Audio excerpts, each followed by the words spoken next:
My husband's private jet roared off, leaving me stranded in a stormy airstrip, laughing with his mistress on board. He thought I'd chase him. Instead, I rented my own jet to Dubai. Mid-air, his phone blew up. Leaked affairs, frozen accounts, revoked CEO title. Now he's grounded, permanently. I stood on the rain-soaked tarmac, watching my husband's private jet roar into the storm clouds, his laughter still ringing in my ears as he departed with his mistress on board.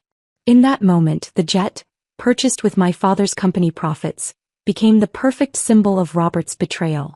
As the aircraft disappeared into the dark sky, I knew with absolute certainty. He expected me to chase after him to beg for his return. Instead, I pulled out my phone to charter my own flight to Dubai. I had everything I needed to ground him, permanently. But my story didn't start here. It began 6 months earlier with my father's death and an inheritance that would change everything. The rain had pelted against the window of my father's hospital room as I clutched his hand for the last time. His fingers, once strong enough to build Hartwell Foods from nothing but a small sandwich shop into a regional powerhouse, now felt fragile in mine. The monitor flatlined, and just like that, I became both an orphan and the unexpected CEO of a multi-million-dollar company at 34. "Miss Hartwell," the hospital chaplain said gently, "would you like a moment alone?" I nodded, unable to speak through the knot in my throat. Dad had always told me I'd inherit the business someday, but someday was supposed to be decades from now, not after a sudden heart attack took him at 62. The first week after Dad's funeral passed in a blur of black clothes and casseroles. Robert, my husband of 8 years, handled everything. The funeral arrangements, the endless stream of visitors, even making sure I ate. "You don't need to worry about anything right now," he whispered, holding me each night as I cried myself to sleep. "I've got you." When Dad's attorney, Mr. Greenberg, called about the will reading, Robert took the day off from his accounting job to come with me. I gripped his hand under the conference table as Mr. Greenberg adjusted his glasses and began reading the document that would change everything. "To my daughter, Sarah Elizabeth Hartwell, I leave my entire estate, including 100% ownership of Hartwell Foods Incorporated." Mr. Greenberg paused to look at me over his glasses. "Your father was very specific that the company should pass to you alone." I felt Robert's hand tighten slightly around mine. Dad had always been fond of Robert, but he'd never offered him a position at the company despite Robert's not-so-subtle hints about wanting to leave his accounting firm. "The company needs fresh blood," Dad would say, "but family businesses need clear leadership." The weeks that followed were a crash course in food industry management. I'd worked summers at Hartwell Foods during college and had been handling marketing for the past 5 years, but suddenly I was responsible for everything. Supply chains, distribution contracts, personnel issues, and financial decisions that affected the livelihoods of over 200 employees. "You look exhausted," Robert said one night, massaging my shoulders as I reviewed quarterly projections. "Why don't you take a break? We could grab dinner at Antonio's like we used to." I leaned into his touch, realizing we hadn't had a proper date night in weeks. "That sounds perfect. Just give me 15 minutes to finish this email." Over candlelight and red wine, I felt like myself again for the first time since Dad died. Robert charmed me with stories from his office and made me laugh until my sides hurt. This was the man I'd fallen in love with in graduate school.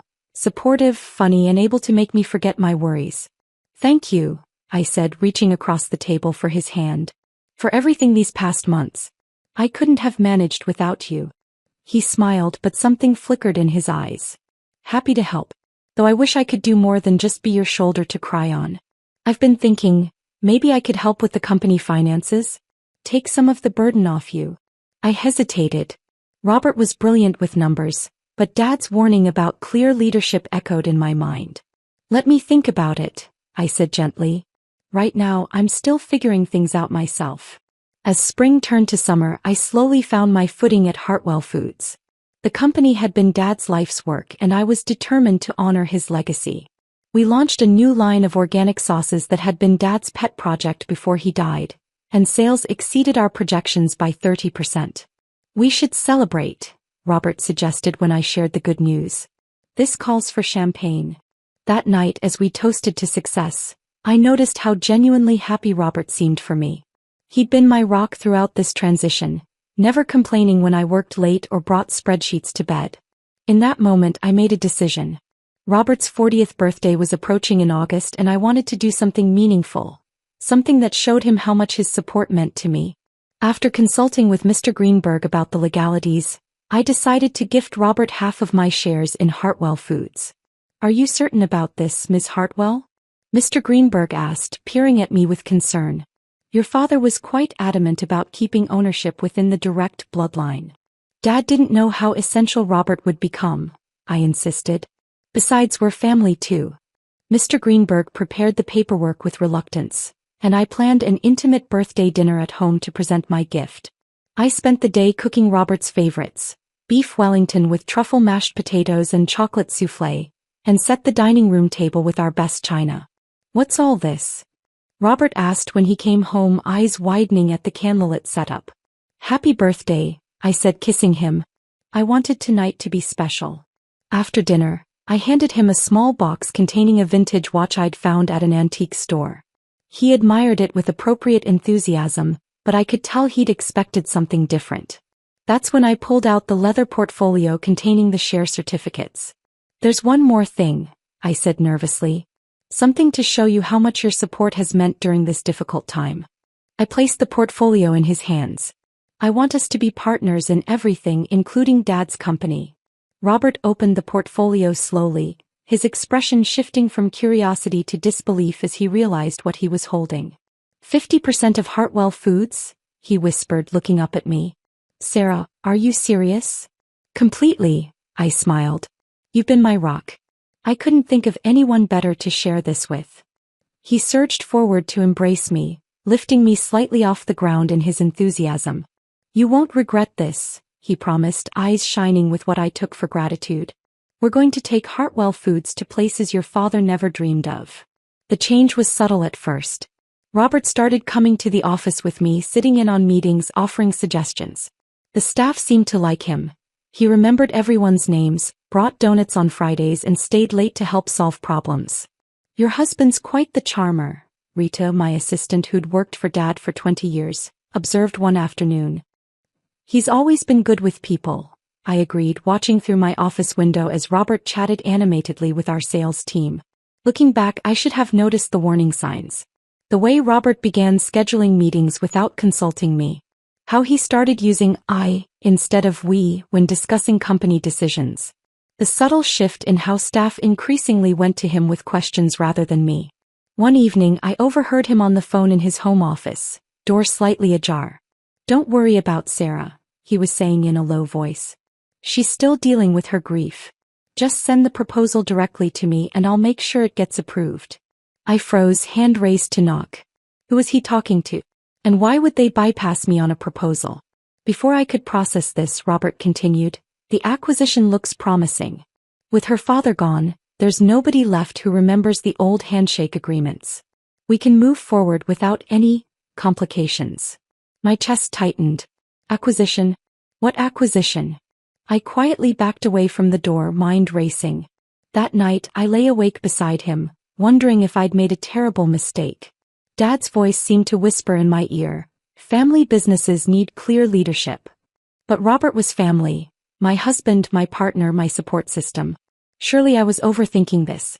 Yet as I watched him sleep peacefully beside me, I couldn't shake the feeling that something fundamental had shifted between us, like the first tremor before an earthquake that would eventually leave me stranded on that rainy airstrip, watching my husband fly away with another woman. The next morning I convinced myself I was overreacting. Robert had always been ambitious. It was one of the qualities that had attracted me to him in the first place. His drive complemented my creativity and together we made a good team. At least, that's what I told myself as I dressed for work, carefully selecting a navy pantsuit that Dad had always said gave me an air of authority. Ready to go, babe? Robert called from downstairs.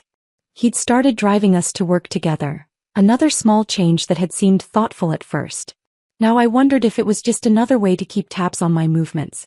Coming, I replied, taking a deep breath before heading downstairs. The subtle power shift at Hartwell Foods continued over the following weeks. Robert had converted a storage room into his own office, directly across from mine with glass walls that allowed him to monitor my meetings. He'd begun hiring new people without consulting me, including a striking marketing director named Vanessa Powell. Vanessa comes highly recommended, Robert explained when I questioned him about it. She worked wonders at Meridian Foods. Their market share doubled under her strategies. His hand rested possessively on Vanessa's shoulder a beat too long. I'm sure she's very talented, I replied, extending my hand. Welcome to Hartwell Foods, Vanessa. I look forward to reviewing your marketing proposals. Oh, Robert and I have already drafted the Q4 campaign, Vanessa responded with a practiced smile that didn't reach her eyes.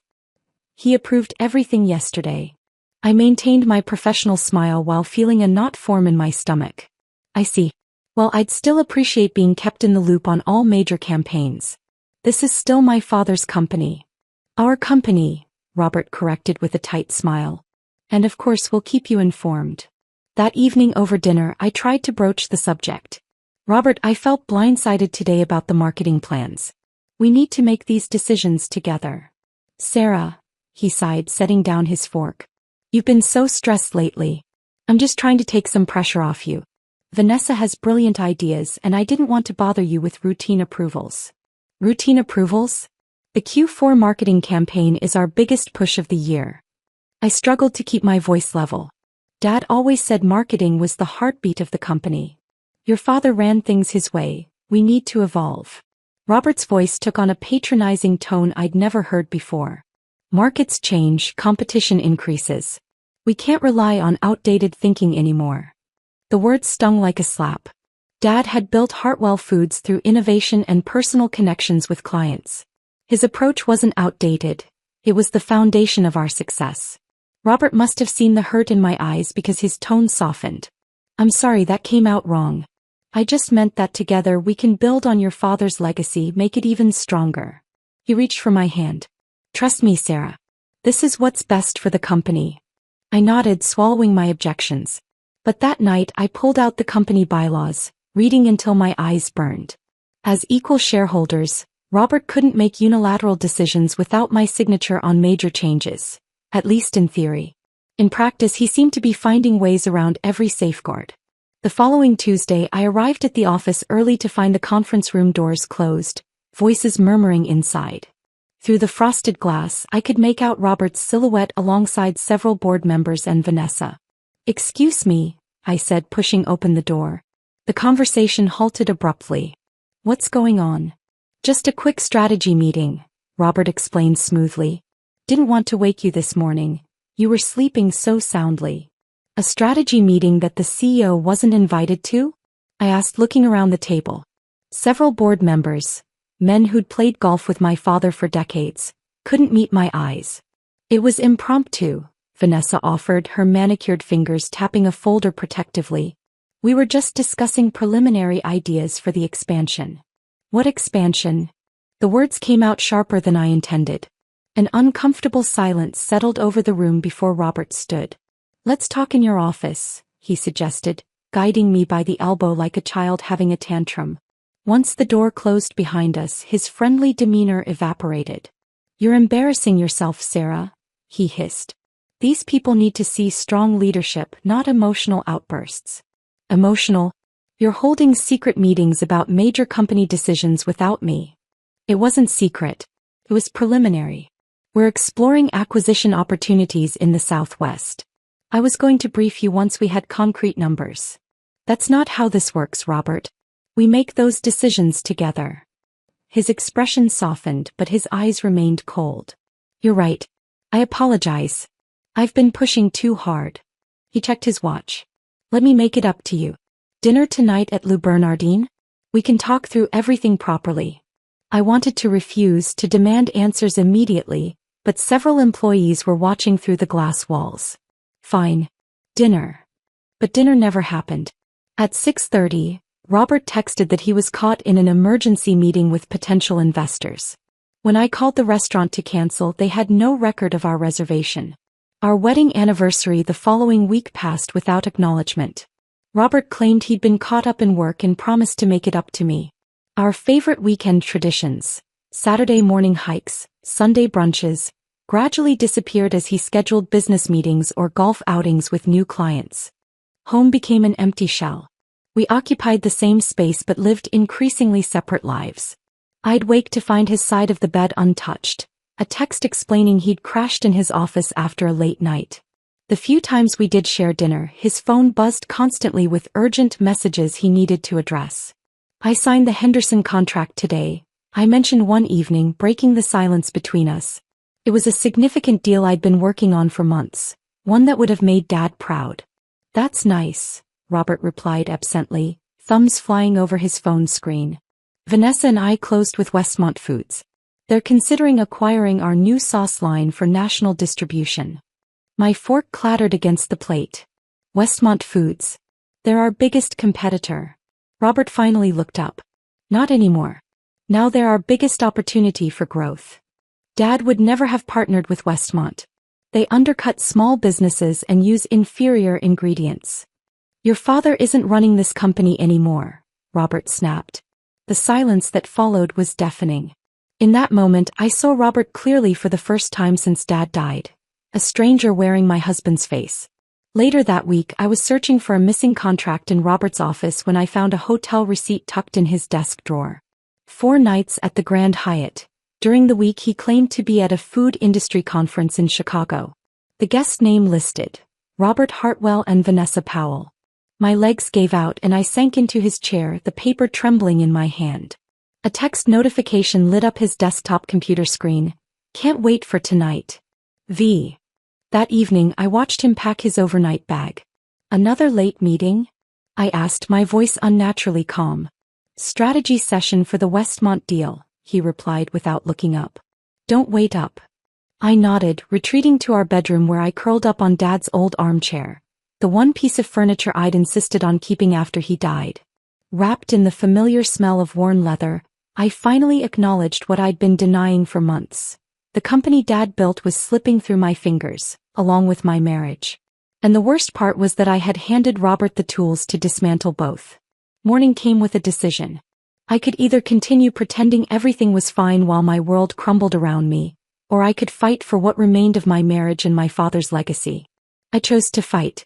I waited until Saturday morning when Robert was home, nursing his coffee and scrolling through emails. I placed his phone face down on the table, forcing him to look at me. We need to talk about Vanessa, I said calmly. His expression flickered between surprise and anger before settling on something carefully neutral. What about her? I found the hotel receipt, Robert. 4 nights at the Grand Hyatt with her while you were supposedly at a conference in Chicago. He didn't deny it immediately, which somehow hurt more than any lie could have. It's not what you think, he finally said, rubbing his temples. We were meeting with Westmont executives. The company booked our rooms. On the same reservation? With 1 room key. My voice remained steady even as tears threatened. Robert's shoulders slumped. It happened once, Sarah. I was stressed about the merger negotiations, had too much to drink. It was a mistake. Once. I pushed the text notification I'd screenshot across the table. He stared at it, then at me, calculation replacing remorse in his eyes. What do you want me to say? That I'm sorry? Fine, I'm sorry. I want more than empty words, Robert. I want my husband back. The man who held me through Dad's funeral, who promised to stand by me through everything. Something genuine flickered in his eyes. A brief glimpse of the man I'd married. I don't know what's happened to me, he whispered. The company, the power, it's changed me. Then let's fix it. Together, I reached for his hand. We could try counseling. His fingers tightened around mine. For us. For what we had. Dr. Jensen's office became our Tuesday evening routine for the next month. In that neutral space with its calming blue walls and soft lighting, Robert seemed to transform back into the man I'd fallen in love with. Attentive, remorseful, committed to rebuilding our marriage. I've ended things with Vanessa, he told me after our 3rd session. Completely. I've even reassigned her to our Minneapolis office. I wanted to believe him, needed to believe him. Thank you, I said. That means a lot. For 2 weeks things improved. Robert came home on time. We cooked dinner together, watched movies, cuddled on the couch, even resumed our Sunday brunches at our favorite cafe. At work, he included me in meetings, asked for my input on decisions, and stopped contradicting me in front of staff. Maybe we're turning a corner, I told Rita one afternoon as she dropped off quarterly reports. She smiled, but her eyes held reservation. I hope so, Mrs. Hartwell. I should have heeded the warning in her tone. The following Monday, I arrived at work to find Vanessa in Robert's office, their heads bent close together over spreadsheets. When I entered, they jumped apart like guilty teenagers. I thought she was transferred to Minneapolis, I said after Vanessa left. The transition is taking longer than expected, Robert explained smoothly. She needs to train her replacement properly. That night, I confronted him again. You promised, Robert. In counseling, you promised you'd ended it. And I have. This is purely professional. The Westmont deal is complex. We need her expertise. Then why the secrecy? Why the guilty looks? Why lie about transferring her? I didn't lie. The transfer is happening, just not overnight. He threw up his hands. This is exactly why I didn't tell you. You overreact to everything.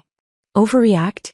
You're having an affair with a woman you hired behind my back, making business decisions without me, and I'm overreacting? He stepped closer, voice dropping dangerously. You have no proof of any affair.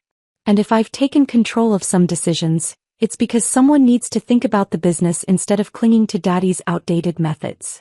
The cruelty of his words left me speechless. This wasn't the man who'd held me while I grieved. This was someone else entirely, someone cold and calculating who saw my pain as weakness. Despite everything, I couldn't give up. 8 years of marriage, the memory of what we once had, the dream of what we could be again. It all kept me fighting. We returned to Dr. Jensen, where Robert once again transformed into the contrite husband.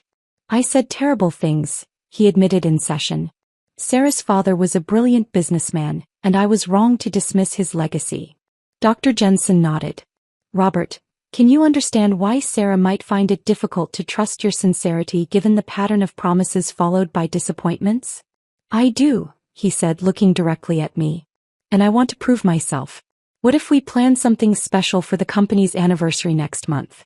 A celebration of your father's vision and your leadership. The gesture seemed so perfect, so thoughtful that I allowed hope to bloom again. I'd like that, I said softly. Robert threw himself into planning the company's 35th anniversary celebration. He reserved the grand ballroom at the Hilton, hired Dad's favorite jazz quartet, and ordered a cake modeled after our original storefront. Every detail showed attention and care. The night of the event, I wore a midnight blue gown that had been my mother's favorite, her pearl necklace cool against my skin. Robert complimented me sincerely, his hand warm at the small of my back as we greeted employees and board members. Everything was perfect until the speeches began. Robert took the stage first, champagne flute raised high. 35 years ago, Frank Hartwell started this company with nothing but determination and a signature sauce recipe, he began. The crowd applauded warmly. And today we honor that legacy by looking forward. Which is why I'm thrilled to announce that Hartwell Foods will be merging with Westmont Industries. Gasps rippled through the room. My champagne glass nearly slipped from my fingers. This partnership, Robert continued, will take us national, then global. And to facilitate this transition, I'm proud to announce our new executive team.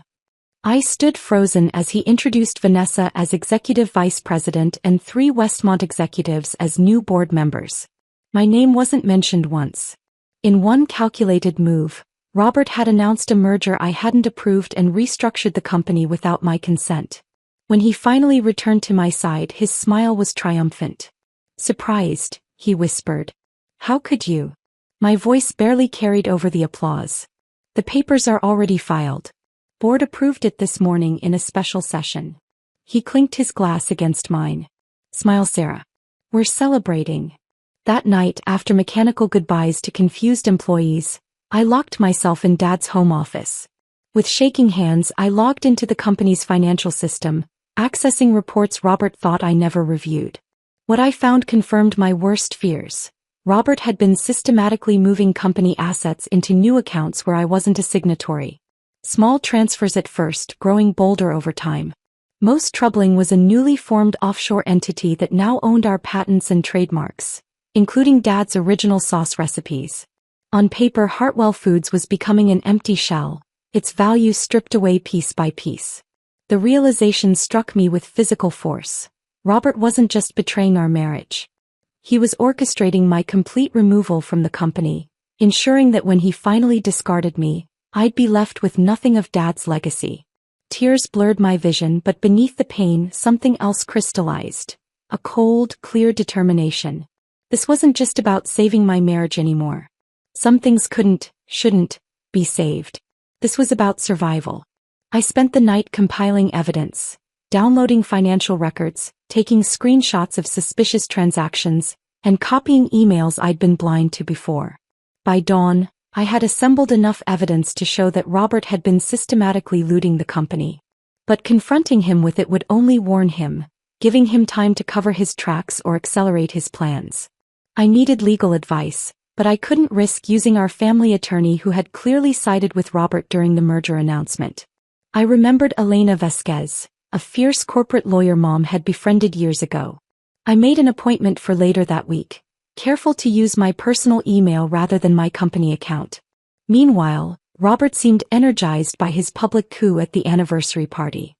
He whistled around the house, treated me with exaggerated courtesy, and even brought home flowers one evening. "We should take a trip," he announced over dinner 3 days after the party. "Just the two of us." Goodbye. "The Westmont team is hosting a global food expo there next week, but we could extend it, make it a second honeymoon of sorts." I almost choked on my wine. Dubai? Now. Think about it. 5-star hotels, private beaches, shopping. You've always wanted to see the Burj Khalifa. His smile didn't reach his eyes. Plus, it would show a united front to our new partners. My mind raced. Was this an olive branch or something more sinister? The timing was suspicious, coming right when I discovered the financial irregularities. Then again, Dubai would give me access to Robert's new business partners. I could gather more information, maybe even evidence of his schemes. "That sounds nice," I said carefully. "When would we leave?" "Friday morning. The company jet will take us to the private airstrip outside the city, then straight to Dubai." He reached for my hand. "I know things have been strained. This could be good for us." I smiled and squeezed his hand, while my mind calculated frantically. This accelerated my timeline. I needed to see Elena immediately. "I'd like that," I lied. The next morning I claimed a dentist appointment and slipped away to meet Elena at her downtown office. Her handshake was firm, her eyes sharp as she reviewed the documents I'd brought. "This is textbook corporate theft," she said finally, removing her reading glasses. "He's systematically stripping assets while positioning for a full takeover. The merger announcement without proper shareholder approval, meaning you, is particularly telling." "What can I do?" I asked. "Your father built in some protections when he established the company. Equal shares don't necessarily mean equal power." She tapped a clause in the original incorporation papers. "There's a moral conduct provision here. With evidence of financial impropriety, you could potentially trigger a review that would return full control to you." "How quickly could that happen?" "If we file emergency motions, days, maybe a week." She frowned. "Why?" "We're leaving for Dubai on Friday. A second honeymoon he suddenly planned after I started looking into the company finances." Elena's expression darkened. "That timing concerns me. Is there any way you can delay the trip? If I refuse to go, he'll know something's wrong. Then go, but be extremely careful. Keep gathering evidence, but don't confront him until we have everything filed and ready. And Sarah," she hesitated, "make sure your passport stays with you at all times." The warning sent a chill through me. What exactly did Elena think Robert was capable of? Friday morning arrived with ominous dark clouds gathering on the horizon. Robert seemed unusually attentive, carrying my suitcase to the car, holding doors open, asking if I wanted coffee before we headed to the airstrip. "The weather report mentions possible thunderstorms," I noted as we drove. "Will that affect the flight?"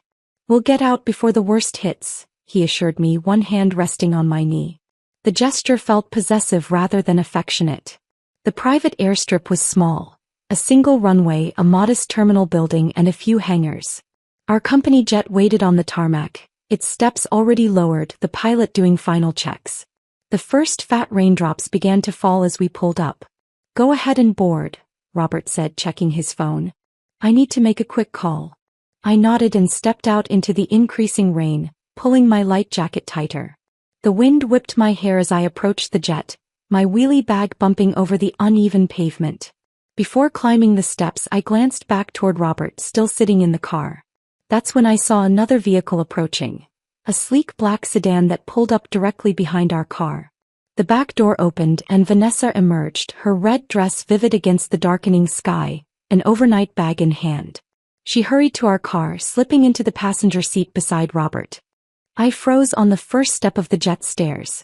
Through the car's windshield I could see them laughing together, her hand reaching up to stroke his face. Then Robert looked toward the jet, saw me watching, and his smile faded. He said something to Vanessa, then got out of the car, leaving her inside. "Sarah," he called, jogging toward me as the rain intensified. "I was just telling Vanessa goodbye. She brought some contracts I needed to sign before we left." The lie was so blatant, so insulting that I couldn't even respond. I just stared at him, rain streaming down my face, mingling with tears I refused to acknowledge. "Go on board," he urged, taking my elbow. "You're getting soaked." I pulled away from his grasp. "She's coming with us, isn't she?" His face hardened. "The Dubai team requested her presence for the marketing presentations." "It's business, Sarah." In a red dress. With an overnight bag. My voice was surprisingly steady. "Stop lying, Robert. At least have the decency to tell me the truth." Lightning cracked across the sky, followed by a rumble of thunder. The rain was coming down in sheets now. "Fine," he snapped. "Yes, Vanessa's coming. The truth is, she understands this business better than you ever will. She supports my vision instead of clinging to the past." "Our marriage vows, were those just the past too?" I asked. Robert stepped closer, lowering his voice, though the rain and thunder would have drowned it out anyway. "Look, I was trying to be kind. Make this easy. We can still present a united front in Dubai, settle everything quietly afterward. Nobody needs to know the details. You're asking me to fly across the world and pretend my marriage isn't over while you carry on with your mistress down the hall? Don't be dramatic. It's a business decision like everything else." He glanced back toward the car where Vanessa waited. "You can either get on that plane and maintain some dignity, or you can throw a fit and confirm what everyone already thinks, that you're too emotional for business." His words struck like physical blows. This was his plan, to humiliate me further, to use this trip to showcase my replacement both in the company and in his life. "Sarah." A voice called from the terminal building. I turned to see Mike Davis, the Airstrip manager who'd known my father, beckoning from the doorway. "Storm's getting worse. You folks need to decide if you're flying out or waiting it out." Robert turned toward the car. "We're leaving now," he called back, then looked at me. "Last chance, Sarah. On or off?" In that moment, everything crystallized. I stepped back from the jet stairs. "I'll pass." Robert's face darkened. "You're making a mistake." "No," I said quietly. "I already made my mistake. When I trusted you." He shook his head in disgust, then jogged back to the car. Within minutes, Vanessa had transferred to the jet, her red dress flashing like a warning signal as she climbed the stairs. Robert followed without a backward glance. The jet door closed and I stood in the pouring rain, watching as the aircraft taxied down the runway and took off into the stormy sky, carrying my husband and his mistress toward Dubai. "Mrs. Hartwell?" Mike approached, holding an umbrella over my head. "Let's get you inside out of this weather." The terminal building was warm and dry, the smell of coffee drifting from Mike's office. He handed me a towel and a steaming mug, concern etched on his weathered face. "Frank would have my hide if I let his little girl catch pneumonia," he said gruffly. "You okay?" The simple kindness broke something in me and tears came in earnest now. "Not really," I admitted. "But I will be." Mike awkwardly patted my shoulder. "Your dad was the best man I knew. Straight shooter, fair dealer." He hesitated. "Never much cared for your husband, if you don't mind my saying so." A surprised laugh escaped through my tears. "Right now, I don't much care for him either." "What can I do to help?" Mike asked. "Need a ride back to the city?" I thought about Robert and Vanessa flying toward Dubai, confident they'd left me stranded and humiliated. They expected me to slink home defeated. To wait passively while Robert completed his takeover of the company in my life. "Actually," I said slowly, an idea forming, "do you know anyone who could arrange a private charter? I need to get to Dubai." Mike's eyebrows rose, but he nodded. "I've got connections at Regional Express. They've got a Gulfstream that could make that trip." He studied my face. This about getting even? No, I said, pulling out my phone. This is about getting what's mine. Mike's connections worked faster than I'd expected. Within an hour, a sleek Gulfstream G650 was being prepared for departure while I placed an urgent call to Elena. I need you on this flight with me, I told her when she answered. Robert's on his way to Dubai with his mistress. I'm following on a chartered jet. Pause.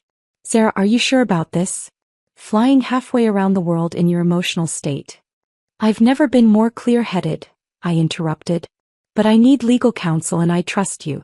I'll double your usual retainer. 3 hours later, Elena and I settled into the plush leather seats of the private jet. The storm had passed, leaving clear skies for takeoff.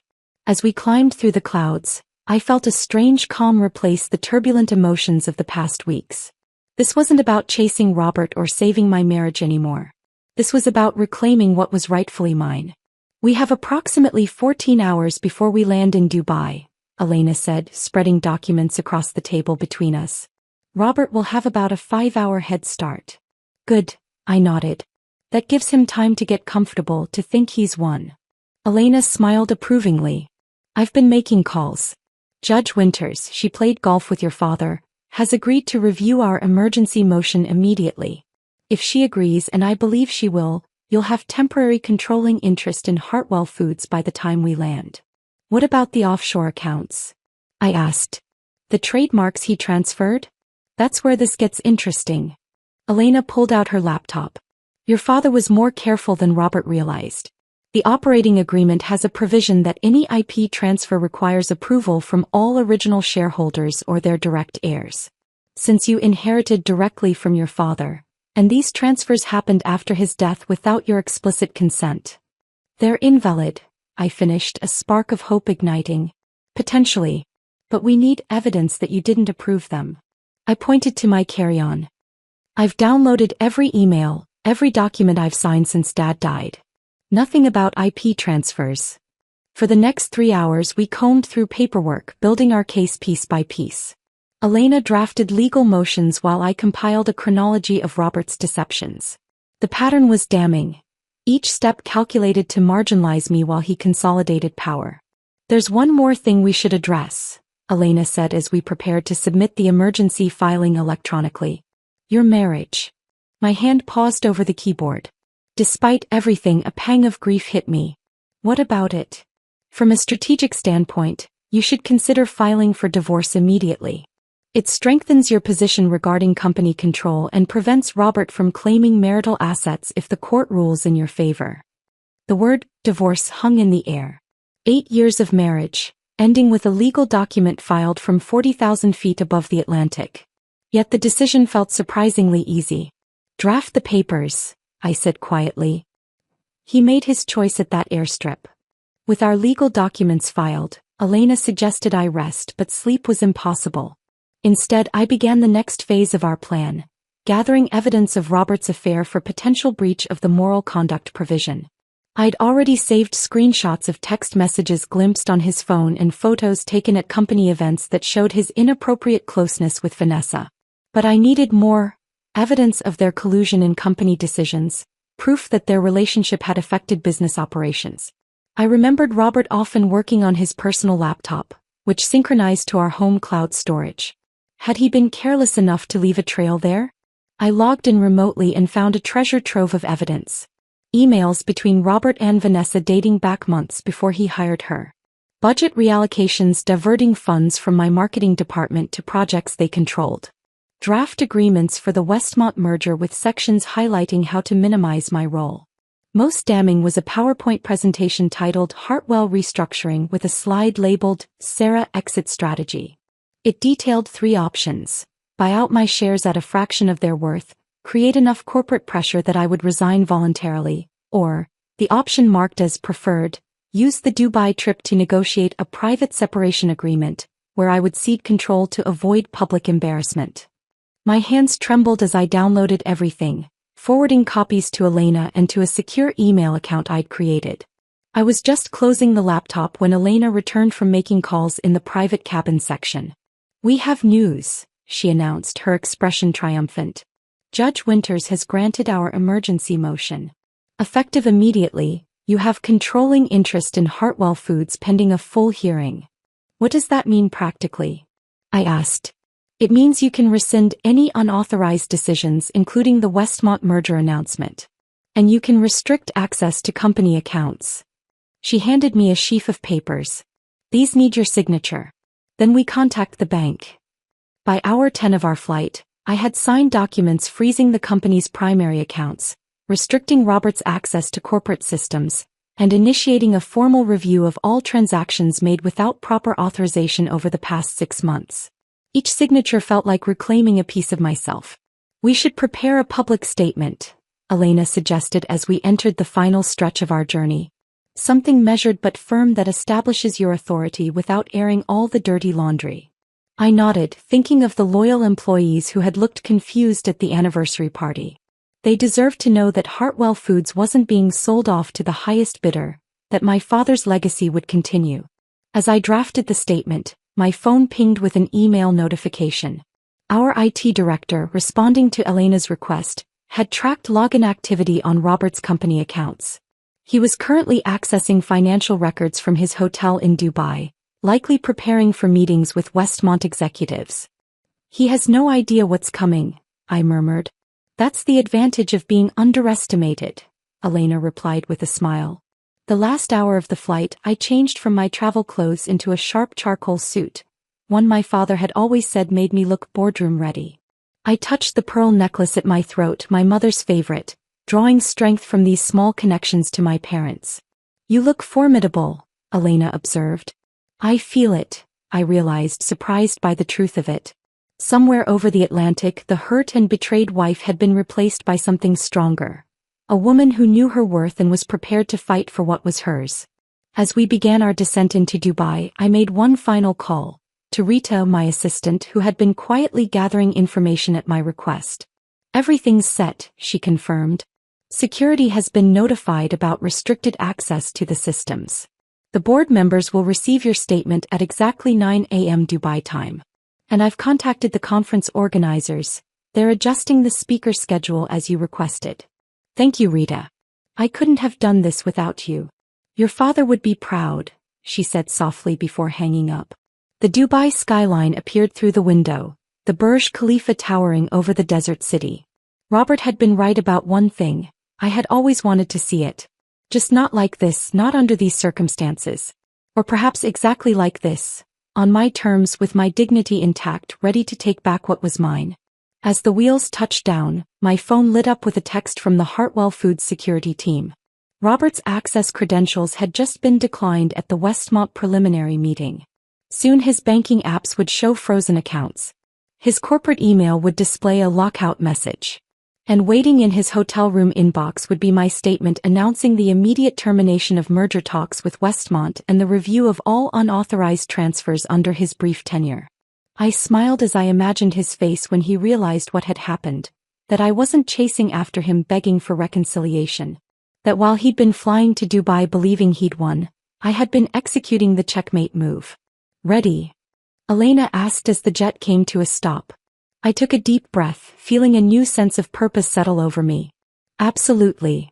The cabin door opened onto the bright Dubai morning, and I stepped out into the sunshine, leaving behind the shadow of a marriage that had turned toxic. Ahead lay challenge and uncertainty, but also freedom.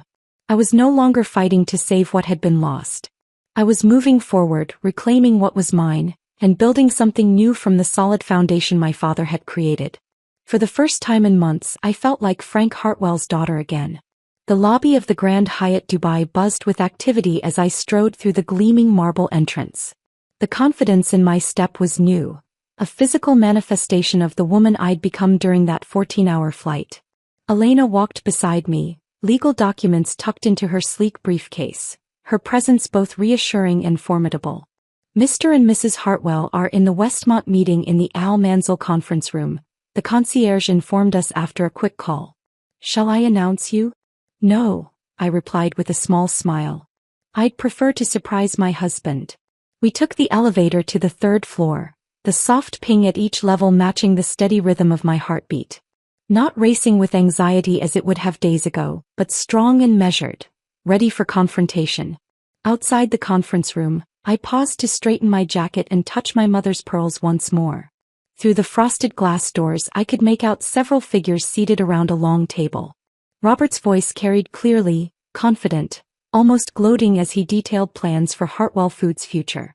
With the new distribution channels Westmont provides, we'll phase out the smaller product lines by next quarter.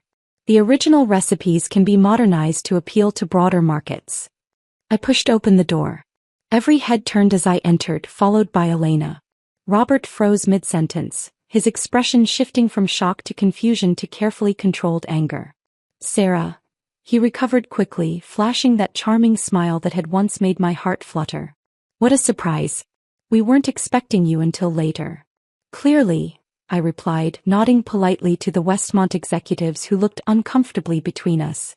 Vanessa sat beside Robert, her red dress from the Airstrip exchanged for a sleek business suit, her hand protectively close to his on the table. Since you're here, let me introduce our partners from Westmont Foods, Robert continued smoothly. We were just discussing the integration timeline. There will be no integration, I interrupted, my voice calm but firm. The merger negotiations with Westmont Foods have been terminated, effective immediately. Silence fell over the room. One of the Westmont executives, their CEO judging by his position at the head of the table, leaned forward. I'm sorry, Mrs. Hartwell, but your husband has already secured board approval for this merger. A board meeting called without proper notice to all shareholders. Elena stepped in, opening her briefcase. In violation of company bylaws. And who might you be?